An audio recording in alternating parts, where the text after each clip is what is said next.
সুপ্রিয় দর্শক, স্বাগত জানাচ্ছি ফরওয়ার্ড রেড কার্পেটে। সঙ্গে আছি আমি ফাইকা হোসেন। বলিউডে যে তারকাদের এক ঝলক দেখার জন্য আজ লক্ষ লক্ষ মানুষ লাইন দিয়ে দাঁড়িয়ে থাকে, ভাবুন তো আজ থেকে কয়েক বছর আগে যদি তাদের সাথেই আপনার দেখা হতো, কোনো অফিসের ডেস্কে, রেস্তোরাঁ টেবিলে কিংবা ল্যাবরেটরিতে।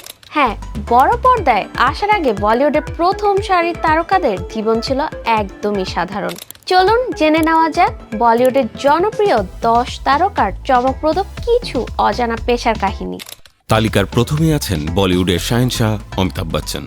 অভিনয়ের নেশায় মুম্বাই আসার আগে তিনি সাধারণ এক চাকরিজীবী ছিলেন। সুদূর কলকাতায় এসে একটি শিপিং কোম্পানিতে চাকরি করার পাশাপাশি ব্রোকার হিসেবেও কাজ করেছেন তিনি। আবার অন্যদিকে বলিউডের খেলাড়ি অক্ষয় কুমার যখন মার্শাল আর্ট শিখতে ব্যাংককে যান, তখন নিজের খরচ চালাতে এক রেস্তোরাঁয় রাঁধুনি ও ওয়েটারের কাজ বেছে নিয়েছিলেন। রান্নাবান্না থেকে শুরু করে টেবিলে খাবার পরিবেশন, কখনো কোনো কাজকেই ছোট করে দেখেননি তিনি।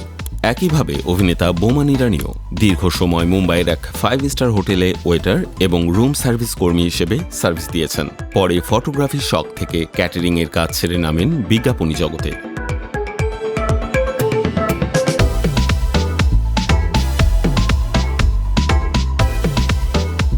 ল্যাব আর কোডিং এর গণ্ডি তো দেখলেন, কিন্তু আপনি কি জানেন আপনার প্রিয় কিছু তারকা আগে হয়তো চটকদার সব বিজ্ঞাপন লিখতেন কিংবা ব্যাংকের কাউন্টারে বসতেন। অনেকেই হয়তো ভাবেন অভিনেতারা শুধু গ্ল্যামার জগতই বোঝেন, কিন্তু নওয়াজউদ্দিন সিদ্দিকীর পড়াশোনা ছিল কেমিস্ট্রিতে। অভিনয়ে আসার আগে তিনি এক কোম্পানিতে কেমিস্ট হিসেবে চাকরি করতেন। পরবর্তীতে চাকরির নিরাপদ ঘেরাটোপ ছেড়ে থিয়েটারে যোগ দেন। একইভাবে অভিনেত্রী তাপসী পান্নু ছিলেন একজন খাঁটি আইটি প্রফেশনাল। তিনি কম্পিউটার সায়েন্স ইঞ্জিনিয়ারিং পাশ করে একটি প্রাইভেট কোম্পানিতে সফটওয়্যার ইঞ্জিনিয়ার হিসেবে কোডিং করতেন, কিন্তু মডেলিংয়ের অফার তার ক্যারিয়ারের মোড় ঘুরিয়ে দেয়।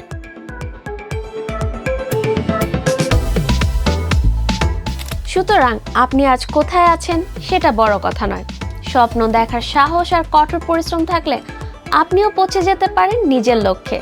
জন আব্রাহাম মডেল হিসেবে রূপ নেওয়ার আগে পুরোদস্তুর কর্পোরেট লাইফ বেছে নিয়েছিলেন।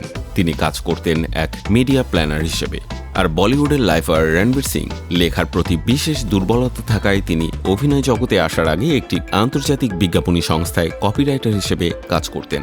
অন্যদিকে রাজ পরিবারের সন্তান সোয়া আলী খান বিদেশে পড়াশোনা করে এক নামী ব্যাংকে কর্পোরেট ব্যাংকার হিসেবে কাজ শুরু করেন। পরবর্তীতে চাকরির নিরাপদ জীবন ছেড়ে দেন অভিনয়ের টানে। বহুমুখী প্রতিভাবান আয়ুষ্মান খুরানা বড় পর্দায় আসার আগে থেকেই দর্শকদের খুব চেনা মুখ ছিলেন।